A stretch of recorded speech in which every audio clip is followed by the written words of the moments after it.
First time kong ipapakilala sa inyo si King Elastico. Binatang napakatangkad. Wala pang tahid, hindi pa fully matured ang kanyang balahibo. Long-legged. Hindi lang legs ang mataas dito, kundi pati ang kanyang lieg. Bata pa kaya hindi pa masyadong solid ang katawan. Pag naabot ang full size, siguradong magiging solid yan katulad ng kanyang ama. Sa ngayon, parang mas matangkad pa siya sa kanyang ama. King Arthur bloodline po ang tawag sa kanila. Halos mga anak nito, kanawayon din. Yung kinagandaan pa dito, napakalakas nilang mag-mate.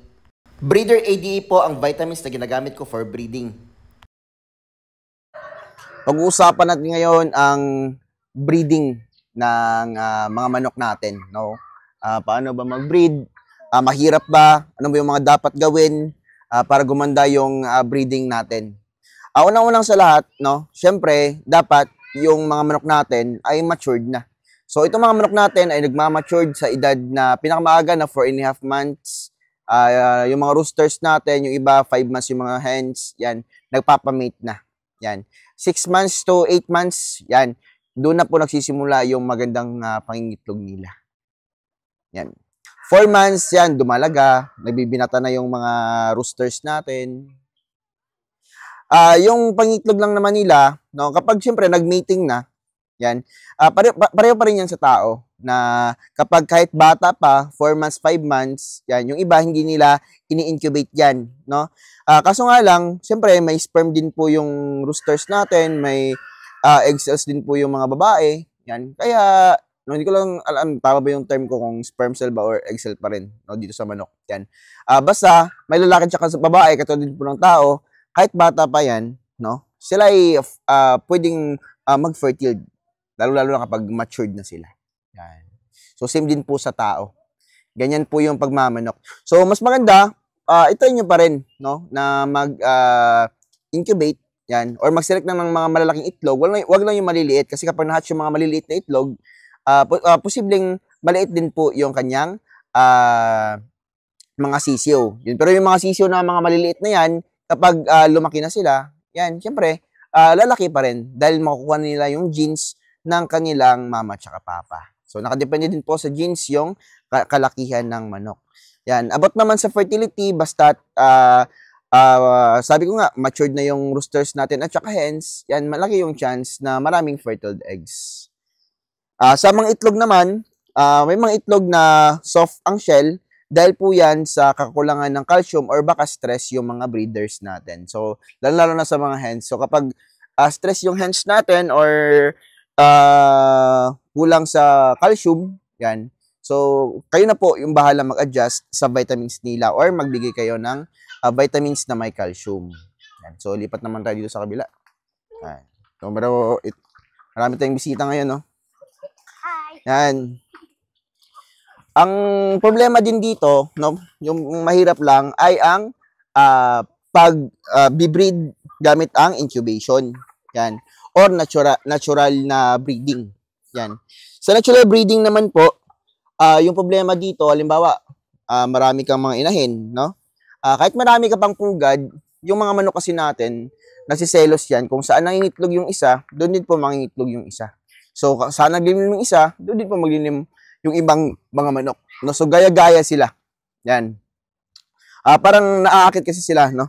Doon sa mga naglilim at doon sa mga pugad na may mga itlog. Kaya kapag marami kang manok, nagpalimlim ka, malaki yung chance na magiging failure ka, no? Kung dikit-dikit yung pugad mo or mga ganitong pugad lang. Dapat sobrang layo ng distansya. Yung isa andun, yung isa andito. Okay lang yun sa mga malalaking mga farm, no? Pero kung tama lang yung farm mo, backyard lang, katulad sa akin, backyard lang. Yan. Dapat talaga na may incubator ka, no? Yung mga manok kasi natin, may 10 ka or 20 na inahin, yan. Kung saan mangitlog yung isa, halos doon na rin sila nangingitlog lahat. So, medyo mahirap na magpalimlim sa kanila. So, dapat, mas maganda mayroon kang incubator. Yan. Sa incubator naman, dapat tama yung humidity, yan, tama yung temperature. Kasi pag nagkamali ka, no, pwedeng madamage din lahat ng itlog mo. Yan. Pero, mas maganda lang dun sa incubator, mas safety sila, no? Hindi po prone sa cracks yung mga itlog natin. no? At syempre malinis. Minsan kasi kapag may nag-cracks na itlog, may babaho, yan, tapos sasabog yung itlog, yung mabaho na yon damay-damay na. No? Malaki yung chance na lahat sila mababaog. Yan, kaya marami nagkakaproblema. About naman dun sa sa pag-incubate, no? Minsan ipapahatch mo na, hindi napapalabas, no? Hindi nakakalabas yung sisyo. Pero problema doon, no?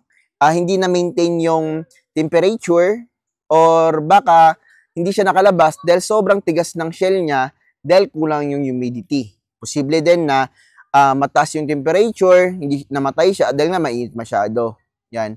Pwede din na sobrang taas ng humidity kaya parang nalunod na yung sisiw, no, sa water vapor, no, na pumasok doon sa loob ng itlog natin.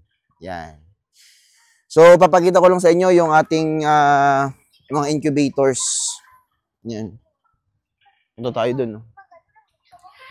Sa incubator namin, every hapon nagre-refill kami. Hindi siya morning tsaka hapon.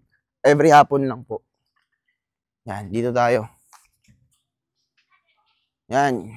Doon yung mga incubator natin. So, sa incubator, always check lang yung temperature, humidity. Yan. Humidity hindi naman siya masyadong nagbabago-bago. Basta maintain lang. Kahit once a day lang kayo mag-check ng humidity. Pero mas maganda, check nyo rin kapag hapon. Malay nyo, no?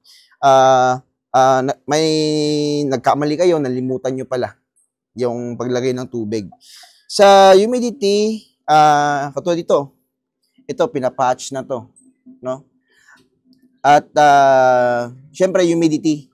Ito yung ginagamit ko, hygrometer. Yan. Walang linis yan, no? Kasi nga, ito lahat ng mga incubator ko is na-set na natin ng mabuti. Yan. Yan, meron tayong hygrometer din. Tubig, sakto lang yan, no? 65% pa yung aming humidity. Yan. So, wag lang umabot ng 70 to 80, masyado na mataas yan. So, dito sa 55 to 65, yan, okay pa. Sa naman, sa hatcher, 60 to 70 or 55 to 65, okay na rin. Yan. No? So, ito, hinihintay na lang to na ma-hatch. And, kapag na-hatch to, nag-umpisa na, bukas kasi to to 20 days. Yan. Ngayon, 19 days niya nito. Yan. Hindi ako nagkakamali. Yan. So, 21 days, yan, doon sila napipisa, yung mga sisiyo. 23 days, 24 days, yun na yung time na i-harvest na namin sila. So, every 2 hours, nag-tilt yung aming mga, tawag ito, yung mga incubators namin. Yan. So, kung na-perfect nyo itong incubation nyo, yan.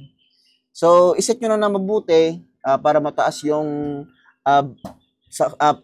successful na breeding, yung rate ng successful na breeding. So, ganyan lang naman, tsaka pag-aalaga ng sisiyo lang. Pag-aalaga lang naman ng sisiyo, dapat malinis palagi. Yan.